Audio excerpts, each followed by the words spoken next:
হয়, মাননীয় মুখ্যমন্ত্ৰী ডক্টৰ হিমন্ত বিশ্ব শৰ্মা মহোদয়ে তেখেতৰ মন্ত্ৰীসভাত আমাক স্থান দিলে, তাৰ কাৰণে আমি কৃতজ্ঞতা আৰু প্ৰণাম জনাইছোঁ। আৰু বিশেষকে মা কামাখ্যাৰ আশীৰ্বাদ, যাৰ কাৰণে আমি আজি শপত গ্ৰহণ অনুষ্ঠানত যাম,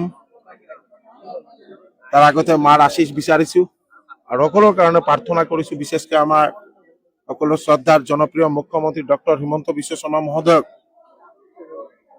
যাতে মা কামাখ্যা আৰু বিশেষকে আশীৰ্বাদ দিয়ে আৰু আমাৰ সকলো শ্ৰদ্ধাৰ মুখ্যমন্ত্ৰী মহোদয় অসমখন যেনেকুৱা এটা গতিশীলভাৱে আগবঢ়াই লৈ গৈ আছে আৰু যাতে তড়িৎ গতিত আগবাঢ়ি যায় আৰু ভাৰতবৰ্ষৰ 5টা উন্নত চাৰিৰ মাজত অসমখন যাতে স্থান লাভ কৰে, তাৰ কাৰণে মাৰ শ্ৰীচৰণে প্ৰাৰ্থনা কৰিছোঁ।